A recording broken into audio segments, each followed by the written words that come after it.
As I was approaching my retirement in 1997, after 32 years of serving in the position of Vice President for Student Affairs, I decided that before I left, I wanted to do what I could to enhance the station.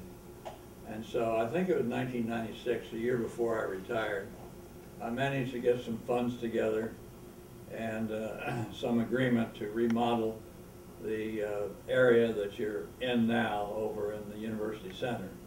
That was dead space and closets and we were able to take that space and part of the bowling alley that eventually became the Topple Center. We were able to take that space and turn it into a very nifty radio station.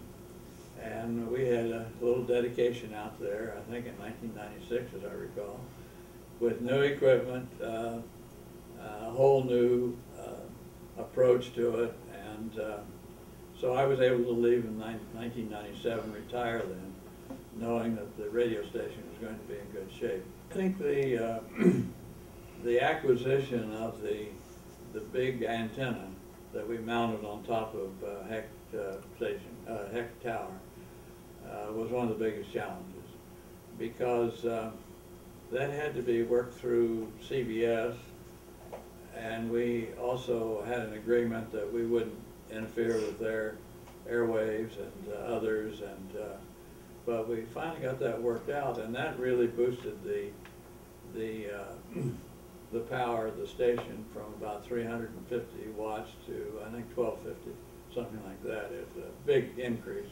So you could get the WVUM up to the Broward County line and even down in the Keys. That really expanded the opportunity for the station, and so we spent more time trying to do some underwriting and to increasing the revenues, and then trying to establish a more formal relationship with the school communication. Over the years, I was surprised that the deans of the school communication wanted nothing to do with the radio station. And I was puzzled by this. I suspect it comes down to financing. It's going to cost money to build it up and to incorporate it into the curriculum.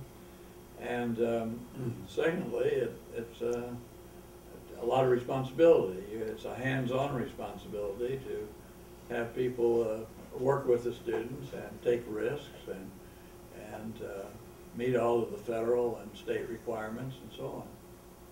So there was a reluctance to get involved, whereas I know other universities have full-blown radio stations that are tied in with the faculty and the curriculum, and as well as being a student activity for the students.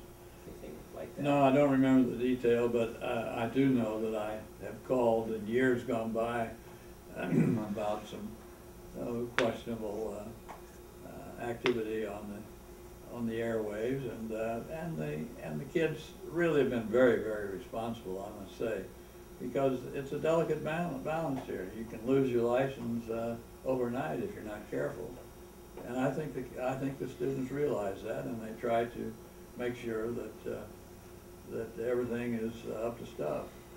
The other thing that happened, though, as the years went by, is that I think today if people fight to get airtime on WVUM. It's 24 hours a day now. Yes. And it didn't used to be that way, you know. And they're still probably fighting to find airtime at 3 o'clock in the morning.